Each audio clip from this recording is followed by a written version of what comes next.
Today, Chris Culliver did not participate. D'Angelo Hall did not participate. Jordan Reed did not participate. Limited was Deshaun and Perry, and everybody else is full. Jay, can you give us an update on the MRI results for Chris Culliver? Yeah, they came back and they were positive. They were positive, good, in a good way for us. No damage, just some things that he's got to deal with from a pain standpoint, and we're trying to get it alleviated, but we don't know how long that will be. Has Jordan Reed been able to do anything physical in terms of exerting himself? No, he's in the system right now, the protocol system, and it's symptom related. Once he is relieved of his symptoms, then he can come back and participate. But until then, we can't see him.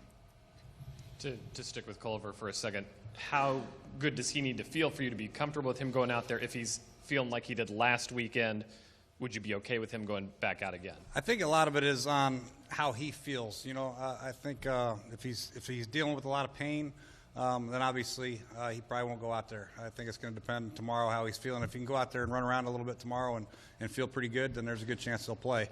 If not, then there's a good chance we'll have to wait a week, see how he's doing next week. So, I can only go by what he says. I trust Chris very much so, and if he feels like he can't go, he can't go. If he feels like he can go, we'll give him a shot.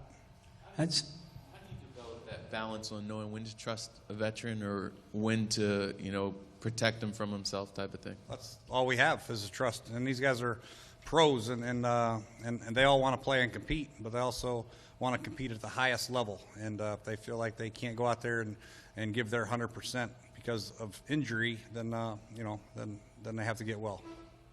Did Hall have any sort of a setback, or where did things stand? No, he's in a normal rehab. He went out there for with the trainers early to try to get some work in, and he's slowly progressing. He's actually coming along a lot better than we thought, but we'll have to wait and see on him too. Jackson, any progress there?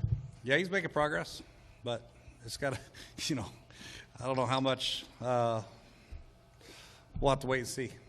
Hamstrings, man, they're I don't know if anybody's ever pulled a hamstring, but you have to really gradually take it day by day and slowly push your limits a little bit more. You can't overdo it right away, otherwise you'll re-pull it. So, but he's taking the right steps. Larry and he are working very hard together, and we'll have to wait and see too.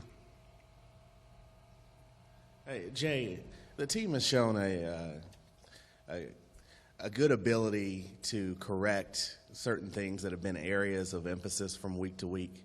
Just how pleased are you as a coach at those messages being received, and maybe what does it say about this team that they've been so good at kind of improving quickly at certain areas that were perceived as weaknesses? Well, it's important. You always want to strengthen your weaknesses, and we feel like we've addressed them, and then it's up to the players to go out there and actually perform. And then you rely on your captains to really push the younger guys into being in good situations. And, of course, the coach's staff has done an excellent job of stressing the important things from a fundamental standpoint to a scheme standpoint to an effort standpoint. And, when you do that the correct way, and you'll get good results. But we have to maintain that level. We can't we can't play well one quarter and not well the next quarter. We got to maintain our effort through 4 quarters. Obviously, our fundamentals through 4 quarters, especially against a good team like Atlanta. But the issues are always being addressed and talked about. The effort's always being addressed and talked about. But it's up to the players, and the players have done an excellent job of buying in and performing. Hey, Coach, some of these young guys getting their first real success last week, Crowder among them. And I know a big thing is consistency and doing it again. Have you seen that response this week in practice, coming off a game like that for him? Yes, no question. And we've seen that all throughout training camp with him. And he'd flash one day, be like, dang, this guy looks pretty good. And then he'd flash the next day, and it was a consistent thing with him until he got hurt. And then, obviously, we had to take a step back with him, and other players were stepping up in his absence. But when he did come back, he's always performed at a high level. Just when he first got here in a rookie minicamp, you could tell that the game wasn't too big for him. He understood football. He's great in and out of his cuts and has strong hands, and you can see that he's a tough guy. He'll go up in traffic. So I don't have any doubt that he's going to continue to progress as a young player and be a big impact for this football team. Jay, in the past, when there's been expectations for the team, the next game that came up, maybe there was a little bit of a letdown. We kind of saw that in New York. Is there anything you're doing differently this week, or just to let them know you came off a good win, a big win, and now you have another big game to kind of differentiate that, change it up a little bit? Yeah, we addressed the past a little bit. We're trying to let the past be the past, and we're trying to make this we have a lot of new players here, a new group of leaders, obviously, and we've had some injuries here and there, and new guys have had to step up. But for the most part, I feel good about the way these guys are preparing and working.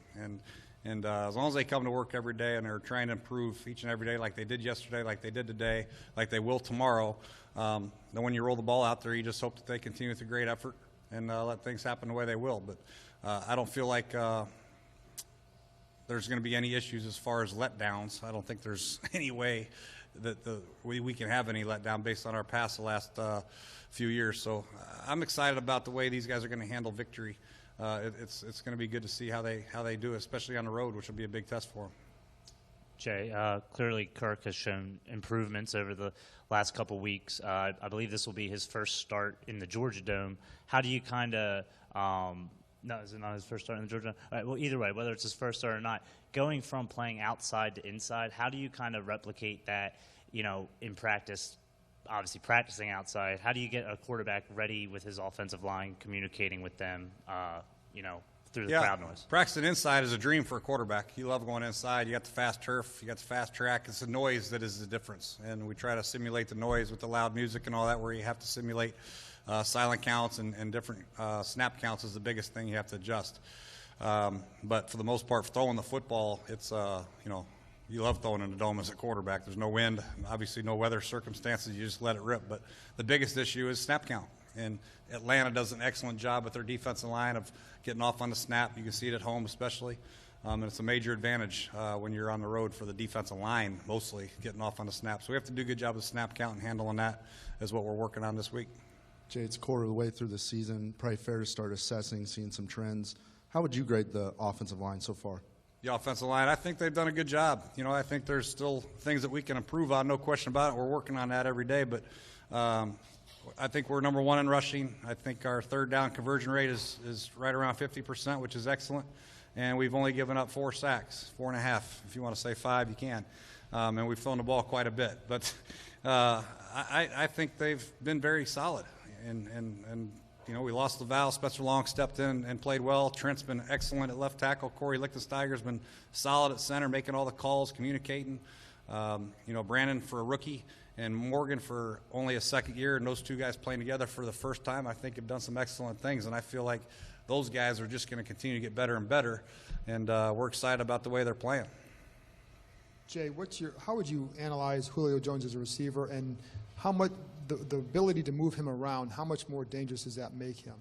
Julio, yeah, he's a great player wherever he is. And, when you line up a great player at one spot, sometimes you can cloud to him, you can do some things to him. When you move him around, you put him in the slot, you put him over here, you put him in motion, it's a little bit more difficult. There's a lot more communication that has to take place. So Kyle does a great job of moving him around, like most coaches do with excellent receivers. And it's just somebody you got to be aware of. I made this reference the other day. I said he's like a great basketball player. He's going to get his touches. He's going to get his points. We just got to make sure he doesn't hurt us with the over-the-top big plays, and make sure when he does get the ball, we have a group effort to get him down, because his strength isn't just running by it. He's excellent after the catch. He runs through tackles and got a big, strong, stiff arm, and he's hard to bring down. So safeties, corners, linebackers, we're all going to have a great group effort as far as pursuit's concerned to get them on the grass. Thank you.